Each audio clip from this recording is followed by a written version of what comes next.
रीवा शहर के एक निजी स्कूल में मासूम छात्रा से शिक्षिका द्वारा बेरहम मारपीट किए जाने का मामला प्रकाश में आया है।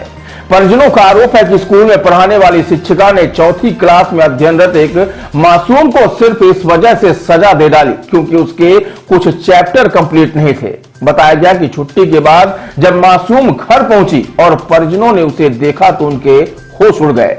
इस दौरान मासूम के पिता ने स्कूल संचालक और प्रिंसिपल से लगातार संपर्क कर शिक्षिका द्वारा की गई पिटाई की वजह जानने का प्रयास किया तो उल्टा स्कूल प्रबंधन देर रात ही थाने पहुंचकर अभिभावक के विरुद्ध उल्टा बिछिया थाने में ही शिकायत दर्ज करा दी।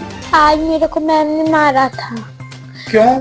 क्योंकि मेरी कॉपी कंप्लीट नहीं थी, एक दो चैप्टर नहीं थे कंप्लीट, इसलिए मारा था उन्होंने। और कॉपी भी मैं नहीं लेकर गई थी। मैम ने पहले हाथ से मारा, फिर उसके बाद कॉपी के कॉर्नर से मारा था। पहले तो बच्चे भी मारते थे और मैम भी मारती थी, तब स्केल से मारती थी। आई बहुत मारी हूँ। हाँ, क्लास में नहीं थे, क्लास के बाहर खड़े थे।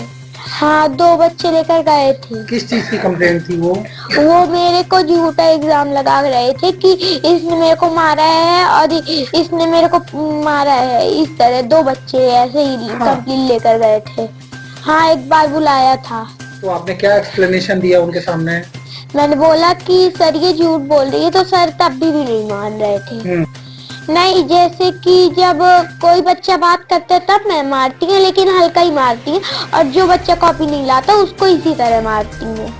दरअसल जब स्कूल प्रबंधन ने मासूम के पिता की शिकायत नहीं सुनी तो जागरूक अभिभावक ने स्कूल प्रबंधन और टीचर द्वारा की गई बेरहमी को सोशल मीडिया में शेयर कर दिया। इसके बाद कमेंट में लोगों की प्रतिक्रियाएं आई और उनमें कुछ प्रतिक्रियाओं पर लोगों ने आपत्तिजनक कमेंट भी किए, जिसको आधार बनाते हुए स्कूल प्रबंधन ने अपनी करतूत को छिपाते हुए मासूम के पिता के विरुद्ध उल्टा बिछिया थाने में लिखित तहरीर दे दी।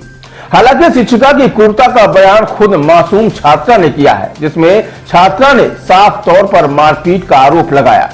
बहरहाल अब देखना दिलचस्प होगा कि पुलिस स्कूल संचालक के राजनीतिक रसूख के सामने पीड़ित छात्रा को न्याय दे पाती है या नहीं। मेरा पूनम पांडे नाम है। मेरी बिटिया को मेरे हस्बैंड लेने गए स्कूल, बाहर कहीं गए थे, उसके कारण थोड़ी लेट हो गए। आज 2 बजे पहुंचे थे, बाकी 1:40 में लेने गए थे। हाँ, छुट्टी टाइम पे लेने गए थे। तो जब बिटिया को मतलब स्कूल लेने गए तो मैडम और प्रिंसिपल सर बाहर खड़े हुए थे। उन्होंने शिकायत करने लगी इसकी कि मतलब बच्चा आपका कॉपी कंप्लीट नहीं किया है। तो ये हो गया, मैडम सर के साइड ध्यान देने लगे, वो बच्ची को ध्यान नहीं दिए। जब बच्ची घर आई तो घर आके मतलब जब कपड़े उतारने लगी तो वो जोर जोर से रोने लगी। तो मैं बोली कि क्या हो गया? तो जब इन्होंने मतलब मेरे हस्बैंड ध्यान दिए बच्ची के चेहरे साइड, तो पूरा आंख के पास और पूरा चेहरा नीला पड़ा हुआ था और पूरा एकदम लाल पड़ा हुआ था।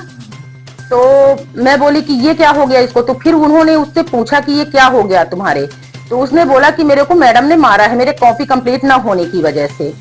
तो ये तुरंत क्या किए कि स्कूल फिर गए। स्कूल जब जाते हैं तो पता चला, बोले कि अभी नहीं, मैं खाना आना नहीं खाता, मैं पहले स्कूल जाता हूँ, सर से बात करता हूँ। फोन लगाए प्रिंसिपल सर को, प्रिंसिपल सर फोन नहीं उठाए। जब ये स्कूल गए तो स्कूल पूरी बंद हो चुकी थी, सब स्कूल के सर मतलब वहां से निकल चुके थे। ये बार बार प्रिंसिपल को फोन लगा रहे, प्रिंसिपल सर फोन नहीं उठाए। उसके बाद जब फिर मैं लगाई फोन तो वो बोले कि आपके हस्बैंड से शिकायत कर दी गई है आपकी बच्ची की, आपके हस्बैंड कुछ नहीं बोले हैं।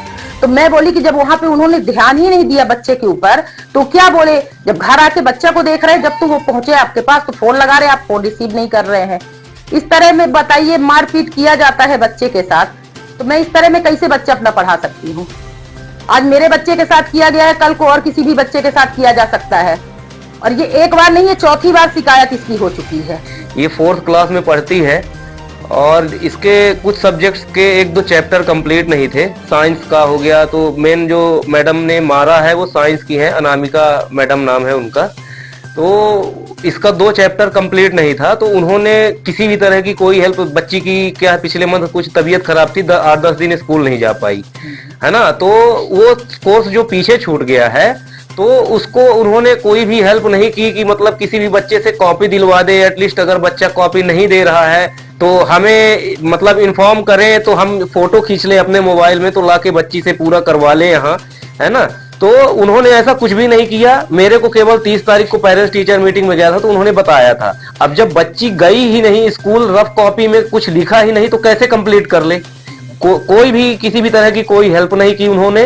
और आज कॉपी चेक करने के लिए मंगाई थी, तो अब 30 तारीख को जब बच्चियों के बताया इन्होंने कि नहीं कंप्लीट है, तो उसके बाद मैं भी डांटा, एक दो झापड़ मैं भी मारा घर में आके, क्यों नहीं कंप्लीट करती हो, कॉपी टाइम से कंप्लीट करो, दिखाओ सर लोग को, मैडम जो भी पढ़ाते हैं, है ना। इसने कुछ भी कंप्लीट नहीं किया, मतलब कंप्लीट किया, एक दो चैप्टर उसका बच गया था, तो वही कंप्लीट नहीं हो पाया था। उसके वजह से आज गई है ये कॉपी चेक करने के लिए मागी मैडम, ये कॉपी नहीं कंप्लीट की थी, उसमें नोट भी लगाया उन्होंने, और उसके बाद मारा, और इतना मारा कि उसका यहाँ से लेकर के और यहाँ तक एकदम स्वेलिंग हो गया, काला पड़ गया यहाँ तक, और ब्लड आ रहा था, ये कान से यहाँ से ब्लड बह रहा था उतनी समय। ब्लड बंद होने के बाद कंटिन्यू उसके सिर में दर्द है।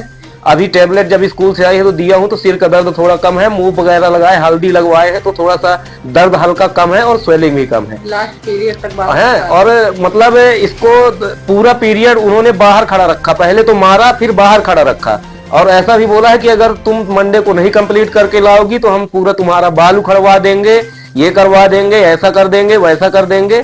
अब वो ठीक है, डांटना अच्छी बात है, बच्चों को डांटना चाहिए, बट ऐसा नहीं मारना चाहिए कि कल अगर अब इसके कान में कुछ हो गया, आंख में नहीं दिखाई दिया, अभी उसका दर्द, आंख कंटिन्यू दर्द कर रही है, कान के पास दर्द है, सिर में दर्द है। अब कॉपी से उन्होंने मारा है, कॉपी के कॉर्नर से, यहाँ पर कॉपी के, इतनी मोटी कॉपी के कॉर्नर से यहाँ पर मारा है उन्होंने, है ना। आंख में लग जाता या कान में ही लग जाता तो उसका कौन जिम्मेदार होता? मेरी बच्ची अंधी बहरी हो जाती तो उसका कौन जिम्मेदार होता?